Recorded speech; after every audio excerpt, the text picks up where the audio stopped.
उत्तर प्रदेश के मुख्यमंत्री योगी आदित्यनाथ ने कहा कि पड़ोसी देश में अल्पसंख्यकों को निशाना बनाया जा रहा है। सनातन को बचाने के लिए एकजुट होना पड़ेगा। उन्होंने कहा कि जो समाज इतिहास की गलतियों से सबक नहीं लेता, उसके भविष्य पर ग्रहण लगता है।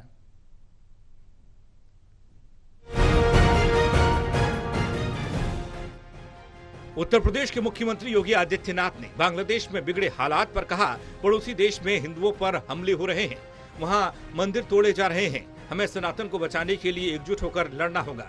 उन्होंने कहा कि जो समाज इतिहास का गलतियों से सबक नहीं सीखता, उसके भविष्य पर ग्रहण लगता है।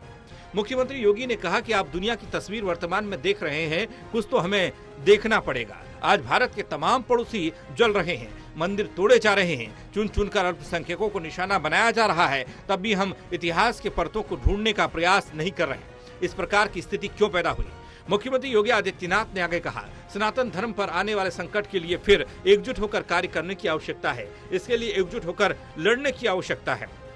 आज भारत के तमाम पड़ोसी चल रहे हैं, मंदिर तोड़े जा रहे हैं, चुन चुन करके हिंदुओं को निशाना बनाया जा रहा है, और तब भी हम इतिहास की उन परतों को ढूंढने का प्रयास नहीं कर रहे हैं कि इस प्रकार की दुर्भाग्यपूर्ण स्थिति क्यों वहां पर पैदा हुई है, क्यों पैदा हुई है। और इसलिए बहनों भाइयों, हम याद करें, जो समाज इतिहास की गलतियों से सबक नहीं सीखता है, उसका उज्जवल भविष्य पर भी ग्रहण लगता है। सनातन धर्म पर आने वाले संकट के लिए फिर से एकजुट होकर के कार्य किए जाने की आवश्यकता है। इसके लिए एकजुट होकर के लड़ने की आवश्यकता है। बांग्लादेश में जब सोमवार को प्रदर्शनकारी प्रधानमंत्री आवास की ओर बढ़े, तो पूर्व प्रधानमंत्री शेख हसीना ने इस्तीफा दिया था और देश छोड़कर भारत आ गए।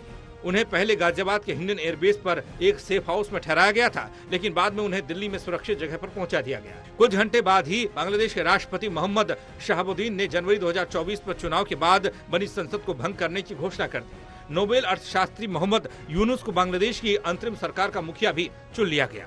उधर जैसे ही बांग्लादेश में हालात बिगड़े, वहां के उपद्रवियों ने पहले प्रधानमंत्री आवास में लूटपाट की, फिर वहां लगी शेख हसीना के पिता और बांग्लादेश के father of nation Sheikh Mujibur Rahman की प्रतिमा को ढा दिया गया। इसके अलावा कट्टरपंथियों ने हिंदू समुदाय को लेकर भी अपना गुस्सा जाहिर किया, घरों को निशाना बनाया, उनके घर में घुसकर लूटपाट की, यहां तक कि एक इस्कॉन मंदिर को भी तोड़ दिया गया। ऐसे कई वीडियो सामने आ रहे हैं, जिनमें देखा जा रहा है कि कट्टरपंथी इस तरह की घटनाओं को अंजाम दे रहे हैं और लूटपाट कर रहे हैं। National desk report, total news.